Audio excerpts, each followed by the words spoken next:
दुनिया की हर चीज बदल सकती है मगर राय बहादुर महेंद्र प्रताप सिंह की जबान नहीं बदल सकती। आज हम बात करेंगे एक ऐसे हीरो की जो हर कोशिश के बाद भी हीरो तो बना लेकिन सुपरस्टार नहीं बन पाया। एक ऐसा एक्टर जिसकी आवाज सुनकर एक समय पर लोग उसकी तुलना राजकुमार से करने लगे थे। लेकिन गरीब होना कोई जुर्म नहीं है मगर झोपड़ों में रहकर महलों के ख्वाब देखना सबसे बड़ा जुर्म है। छोटे पर्दे का वो अभिनेता जिसे भारत का पहला सुपर हीरो कहा गया। उस समय पर बच्चे बच्चे की जुबान पर उसे देखकर बस यही आता था,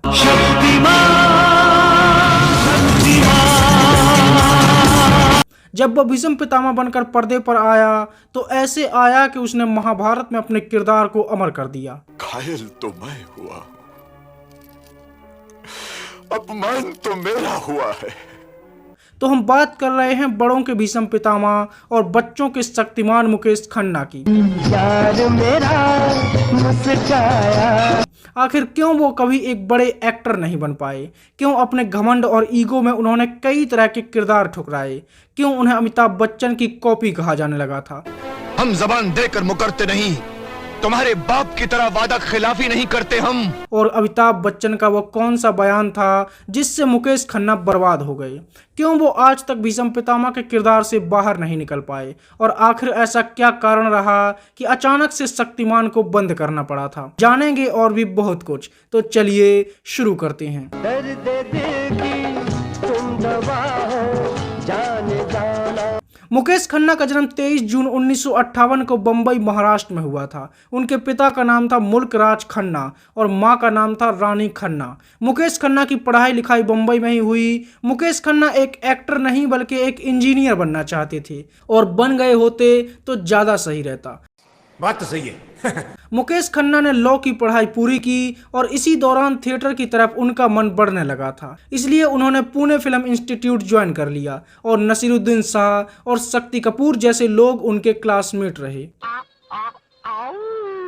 मुकेश खन्ना को हमेशा से लगता था कि एक्टिंग में सबसे ज्यादा जरूरी होती है आवाज, इसलिए उन्होंने अपनी आवाज पर खूब मेहनत की और वो ऐसे पहले एक्टर रहे जिसने अपनी आवाज को बुलंद करने के लिए अलग से पढ़ाई की और उसका असर भी दिखा। कि इज्जत पर लगे दाग को धोने के लिए खून टपकाओ नहीं, खून बहा दो। मुकेश खन्ना के बड़े भाई वेद खन्ना ने मुकेश खन्ना को अपनी फिल्म से डेब्यू करने का ऑफर दिया था। फिल्म का नाम था इंसान, लेकिन मुकेश खन्ना नहीं चाहते थे कि उनके भाई उन पर कोई एहसान करे, इसलिए उन्होंने यह ऑफर ठुकरा दिया और अपनी खुद की दम पर हीरो बनने निकल पड़े। इसके बाद कई ऑडिशंस देने के बाद मुकेश खन्ना को पहली फिल्म मिली जिसका नाम था खूनी।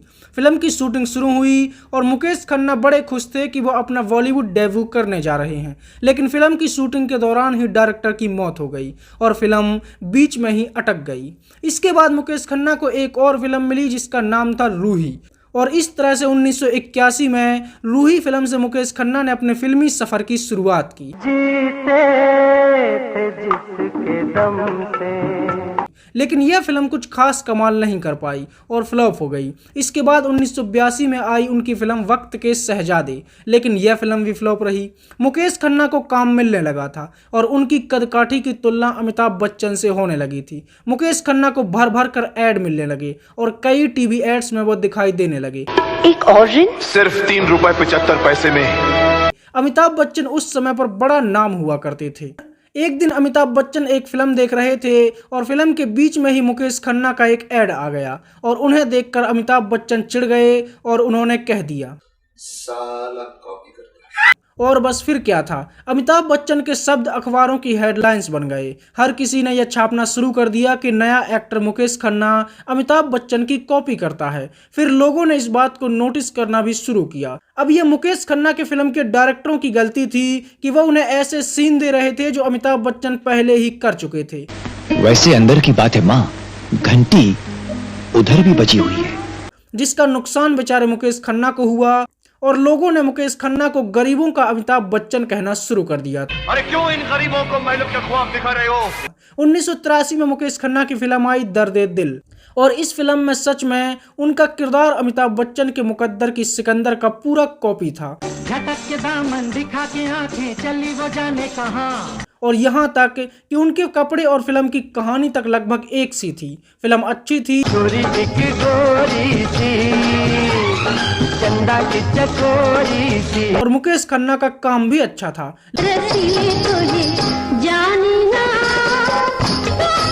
लेकिन फिर भी यह फिल्म बुरी तरह से फ्लॉप हुई। इसके बाद 1984 में आई उनकी फिल्म कैप्टन बैरी, और यह फिल्म भी बुरी तरह से पिट गई। इसके बाद 1985 में मुझे कसम है आई, और यह फिल्म भी बुरी तरह से फ्लॉप रही। मुकेश खन्ना पर अमिताभ बच्चन के डुप्लीकेट होने का ऐसा टैग लगा कि हर किसी ने उनकी तरफ से अपना ध्यान हटा लिया, और कोई भी डायरेक्टर उनके साथ काम नहीं करना चाहता था। यार मिल दे नसीबा। काश आज मैंने दारू नहीं पी होती। मुकेश खन्ना को काम मिलना बंद हो गया, और उनका हीरो बनने का सपना ही रह गया। मुकेश खन्ना 2 साल तक घर पर बैठे रहे, और उन्हें काम मिलना बिल्कुल ही बंद हो गया था। और फिर उन्हें मिला वह टीवी सीरियल जिसका नाम सुनते ही लोगों के कानों में यह स्वर अपने आप बजने लगता था। लेकिन उनका महाभारत का सफर भी दिलचस्प रहा। वो घर पर खाली बैठे थे और हीरो ना बन पाने का दुख मना रहे थे। तभी एक दिन उनकी मुलाकात हुई गुफी पेंटल से। क्या हुआ, नहीं पहचाना? यदि एक हाथ खेलने का अवसर मिल जाए भांजे। अरे मतलब महाभारत के शकुनी।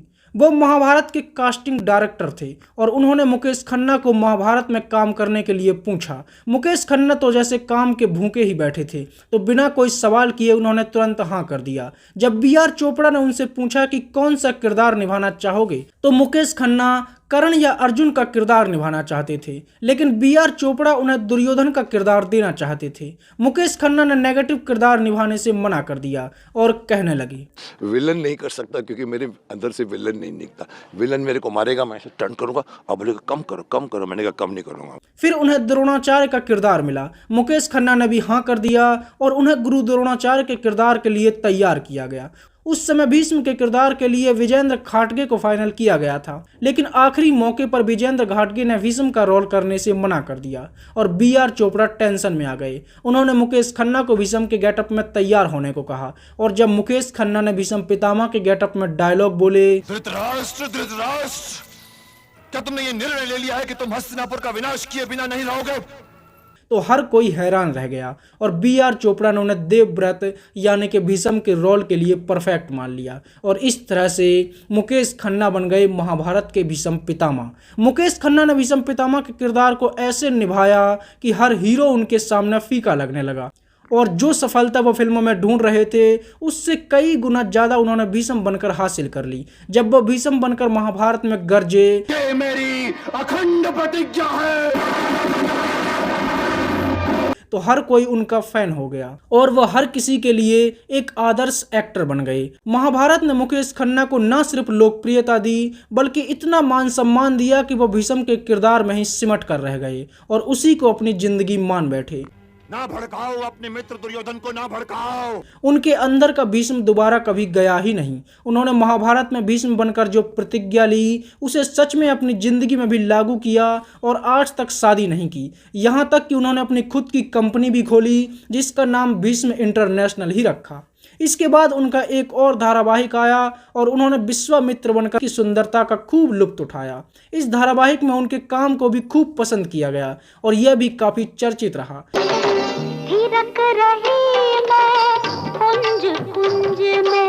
इन सब के बाद वो एक बार फिर से फिल्मों की तरफ लौटे। वो अलग बात है कि इस बार वो हीरो के तौर पर नहीं बल्कि एक एक्टर के तौर पर फिल्मों में आए थे और साइड किरदार निभाने लगे थे। 1991 में आई फिल्म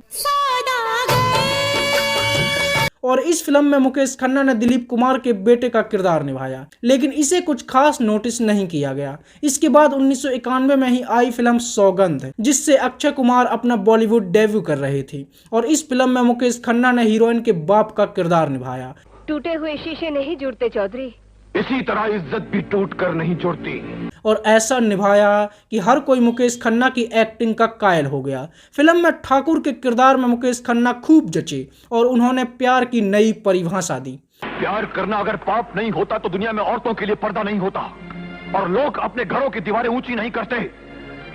प्यार अगर पाप नहीं होता तो तुम उसे छुप कर नहीं करते। 1992 में मुकेश खन्ना एक मल्टी स्टारर फिल्म में नजर आए जिसका नाम था तहलका, जिसमें अमरीश पुरी सबको बता रहे थे डॉग कभी रॉन्ग नहीं होता। फिल्म में मुकेश खन्ना ने एक आर्मी अफसर का किरदार निभाया और अपने छोटे से किरदार से ही हर किसी का दिल जीत लिया। मरे एक सिपाही की मौत, क्या इसके भी हकदार नहीं हम? फिल्म बड़ी हिट हुई और इसके कुछ गाने आज भी लोगों की फेवरेट वाली लिस्ट में शामिल रहते हैं, और खासकर ये वाला। जो बीत गया है वो अब दौर ना आएगा। इसके बाद वो एक और मल्टी स्टार फिल्म में नजर आए जिसका नाम था यलगार, और इस फिल्म में अपने से 20 साल बड़े फिरोज खान के वो पिता बने थे। फिल्म में उन्होंने दाढ़ी लगाने से मना कर दिया था और हर किसी ने इस रोल के लिए उनका मजाक भी उड़ाया क्योंकि वो किसी भी एंगल से फिरोज खान के पिता नहीं लग रहे थे। इसके बाद आई फिल्म मेरी आन जो फ्लॉप हो गई। इसी साल आई फिल्म कुंदन में उन्होंने धर्मेंद्र के साथ काम किया और जैसे ही अमरीश पुरी से उन्होंने जाने के लिए कहा तो अमरीश पुरी ने कहा शट अप, गेट आउट, मत बोलना आगे। इसके बाद आई फिल्म रानी महारानी जिसमें पहली बार मुकेश खन्ना ने एक डाकू का किरदार निभाया था। हालांकि अच्छी एक्टिंग करने के बाद भी फिल्म नहीं चली क्योंकि फिल्म मुकेश खन्ना के भरोसे तो थी ही नहीं। तुमने हमारे मन का बोझ हल्का कर दिया है। इसके बाद अजय देवगन के साथ उन्होंने एक फिल्म में काम किया जिसका नाम था शक्तिमान। फिल्म तो हिट नहीं हुई लेकिन फिल्म का टाइटल मुकेश खन्ना को खूब पसंद आया और यहीं से उनके दिमाग में शक्तिमान घर कर गया। फिल्म में वो शक्तिमान यानी कि अजय देवगन के पिता बने थे और बाद में वो शक्तिमान के पिता भी बने और खुद शक्तिमान भी बने। मैंने शक्तिमान इसलिए अच्छा बना क्योंकि मेरे अंदर से निकला है। 1994 में भी वो एक साथ कई फिल्मों में दिखाई दिए जिनमें आग, आंधी और तूफान जो फ्लॉप रही। इसके बाद आई आओ प्यार करें जिसमें हीरो थे सैफ अली खान और इस फिल्म में भी मुकेश खन्ना का किरदार अलग ही चमका। इसके बाद अक्षय कुमार और संजय दत्त के साथ आई फिल्म अमानत और इस फिल्म के मुकेश खन्ना के डायलॉग बड़े हिट हुए। जिस दिन तुम्हारी जेब में नोट नहीं होंगे तुम्हारे ये दोस्त भी नहीं होंगे। इसके बाद एक और मल्टी स्टार फिल्म आई जिसका नाम था बेताज बादशाह और इस फिल्म में उनका सामना हुआ राजकुमार से। इसके बाद आई फिल्म मोहब्बत की आरजू और इस फिल्म में मुकेश खन्ना की दमदार आवाज ने ऐसा जलवा बिखेरा कि हर कोई उनकी तुलना राजकुमार से करने लगा था। मोटर मैकेनिक, तुम एक मामूली से मोटर मैकेनिक से शादी करना चाहती हो? फिल्म के डायलॉग बड़े हिट हुए और खासकर ये वाला, दुनिया की हर चीज बदल सकती है मगर राय बहादुर महेंद्र प्रताप सिंह की जबान नहीं बदल सकती। इसके बाद भी वो कई फिल्मों में दिखाई दिए लेकिन कोई भी फिल्म बड़ी हिट नहीं हो पाई। 1995 में वो एक ऐसी फिल्म में नजर आए जिससे बॉबी देओल और ट्विंकल खन्ना दोनों ने एक साथ अपना बॉलीवुड का डेब्यू किया था और दोनों एक दूसरे से कह रहे थे हमको सिर्फ तुमसे प्यार है, हमको सिर्फ। फिल्म का नाम था बरसात और इस फिल्म में मुकेश खन्ना ने बॉबी देओल के पिता का किरदार निभाया था। 1996 में फिल्म आई हुकुमनामा जिसमें पहली बार मुकेश खन्ना एक रोमांटिक हीरो के तौर पर दिखाई दिए। लेकिन किस्मत कि यह फिल्म भी डिजास्टर रही क्योंकि मैं कोई रोमांटिक रोल नहीं कर सकता हूँ क्योंकि वो मेरे अंदर से नहीं निकलेगा।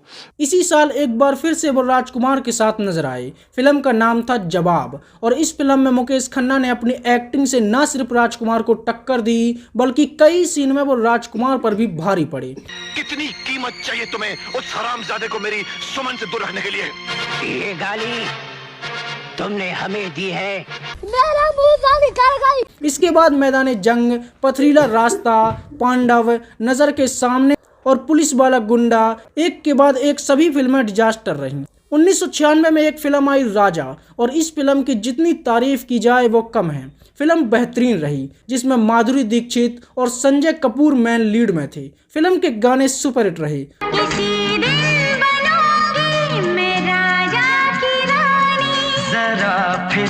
और फिल्म में मुकेश खन्ना का काम भी देखने लायक था। इस फिल्म में प्यार के लिए उनका लिया गया संजय कपूर का टेस्ट भी कमाल का था। जिसके लिए तो अपने पुरखों की मर्यादा और सम्मान को कुचल कर जा रही है, पूछ इससे वो तेरे लिए क्या कर सकता है, पूछ। और आज भी यह सीन बॉलीवुड के सबसे बेहतरीन सीन्स में से एक माना जाता है। अरे प्यार करना कोई खेल नहीं है बच्चों का, तेल निकल जाता है अच्छे अच्छों का। इसके बाद रेशमा, ताकत, वीर, हिम्मत, हिम्मतवर, बाल ब्रह्मचारी, जगन्नाथ, स्मगलर जैसी फिल्मों में मुकेश खन्ना दिखाई दिए लेकिन ये सभी फिल्में फ्लॉप रहीं और इन सभी फिल्मों में मुकेश खन्ना सिर्फ एक साइड एक्टर ही थे।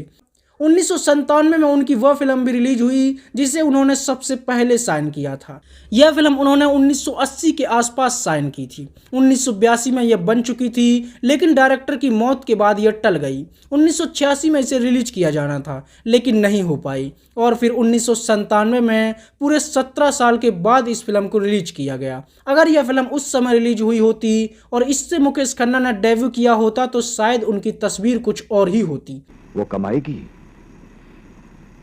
और हम खाएंगे, और उनके हीरो बनने का सपना भी शायद पूरा हो चुका होता। लेकिन इतने समय बाद रिलीज होने पर इस फिल्म पर किसी ने भी ज़्यादा ध्यान नहीं दिया और ये बुरी तरह से फ्लॉप हुई। इसी समय मुकेश खन्ना के दिमाग में शक्तिमान ने भी जन्म लिया, और साथ में शक्तिमान की कॉस्ट्यूम ने भी।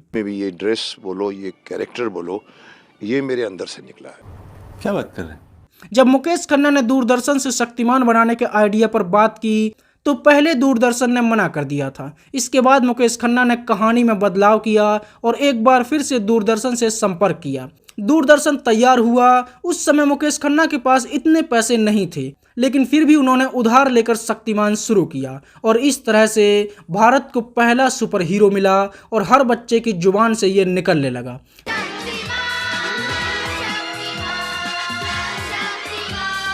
धीरे धीरे शक्तिमान इतना बड़ा हिट हुआ कि इसने टीवी पर अपना कब्जा जमा लिया, और 90 का वो दशक शायद ही कोई ऐसा रहा होगा जिसने शक्तिमान ना देखा हो और वह शक्तिमान का फैन ना रहा हो। शाम होते ही गली मोहल्ले में ढूंढने से भी बच्चे नहीं मिलते थे, और जैसे ही टीवी पर यह सुनाई देता था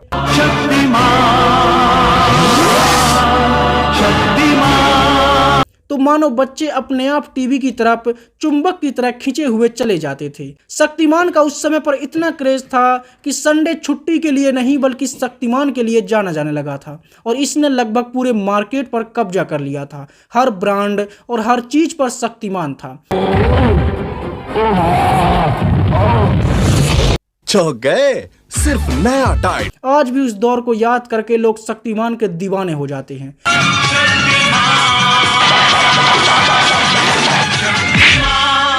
भीष्म पितामह के बाद यह दूसरी बार था जब मुकेश खन्ना को न सिर्फ भारत में बल्कि पूरी दुनिया में पहचान मिली, और एक बार फिर से मुकेश खन्ना शक्तिमान के कैरेक्टर में जरूरत से ज़्यादा घुस गए और अपने आप को सच में शक्तिमान समझने लगे। लेकिन धीरे धीरे शक्तिमान के साइड इफेक्ट भी होने लगे और देश भर में दुर्घटनाएं होने लगीं। एक समय के बाद बच्चे शक्तिमान को इतना सीरियस लेने लगे थे कि वह यह सोचकर छत से छलांग लगा देते कि शायद शक्तिमान उन्हें बचा लेगा।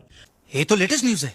बच्चे खुद को शक्तिमान समझकर खुद ही अपने आप को मुसीबत में डालने लगे, छतों से उड़ने की कोशिश करने लगे। देश भर में धीरे धीरे ये मामले इतने बढ़ गए कि अखबारों की हेडलाइंस कुछ ऐसी होने लगी: शक्तिमान बच्चों का रक्षक बना भक्षक, शक्तिमान बनने के चक्कर में टूटी बच्चे की टांग। और जब ये मामले ज़्यादा बढ़े तो आखिरकार शक्तिमान को बंद करने का दबाव भी बढ़ने लगा था, और फिर ना चाहते हुए भी मुकेश खन्ना को शक्तिमान बंद करना पड़ा। इस तरह 1997 में शुरू हुआ शक्तिमान 2005 में बंद हो गया। इसलिए मैं तुम्हारी सारी शक्तियां छीन कर तुम्हें ऐसी जगह पहुंचा दूंगा जहां से तुम वापस नहीं आ पाओगे। इसके कुछ समय बाद शक्तिमान के ऊपर एक सीरीज भी आई जिसका नाम था शक्तिमान द एनिमेटेड सीरीज, और फिर एक फिल्म भी आई हमारा हीरो शक्तिमान। शक्तिमान के अलावा चंद्रकांता, महाभारत कथा, महायोद्धा, प्यार का दर्द है, मीठा मीठा प्यारा प्यारा और सौतेला जैसे कई टीवी सीरियल में भी मुकेश खन्ना ने काम किया, लेकिन कोई भी दूसरा किरदार उन्हें कुछ खास पहचान नहीं दिलवा पाया। इसी समय मुकेश खन्ना ने एक और प्रयोग किया और वह एक और नया सुपर हीरो लेकर आए, आर्यमान ब्रह्मांड का योद्धा। यह भी लगभग शक्तिमान के जैसा ही था, और मुकेश खन्ना ने एक बार फिर से सुपर हीरो बनने की कोशिश की। करूंगा नाश ब्रह्मांड में अधर्म का, ब्रह्मांड का महान योद्धा।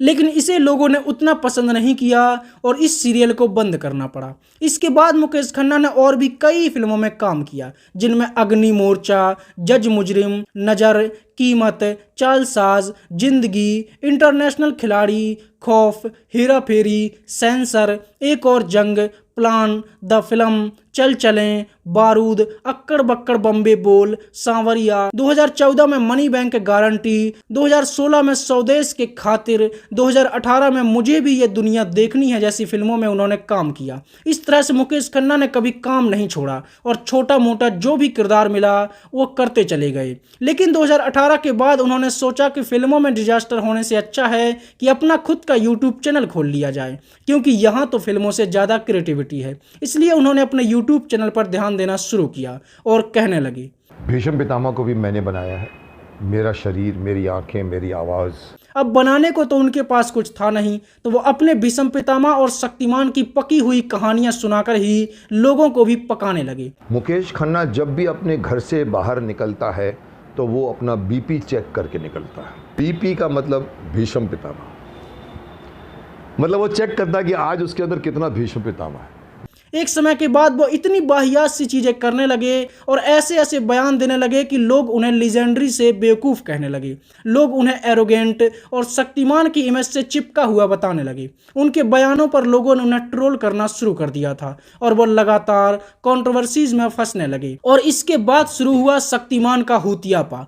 और मैंने ओपनली कहा था कि ना शाहरुख, ना अजय देवगन, ना अक्षय, ना tiger Shroff can become Shaktimaan, because जो फेस चाहिए शक्तिमान का वो इनमें से किसी के पास नहीं। हर दूसरे दिन मुकेश खन्ना शक्तिमान पर एक वीडियो लाने लगे। यह शक्तिमान बन सकता है, यह शक्तिमान नहीं बन सकता है, इसको शक्तिमान क्यों नहीं बनना चाहिए। इन सब से लोग पकने लगे और मुकेश खन्ना दिन रात कहने लगे कि शक्तिमान की वापसी करेंगे, ये करेंगे, वो करेंगे। और लोग भी कहने लगे, ये भी परेशान हो गए, हम भी परेशान हो गए, करो फिर अचानक से एक दिन मुकेश खन्ना ने चुपके से जनता को ये दिखा दिया। अंग अंग कट गए मगर ना आज वतन पर आने दी।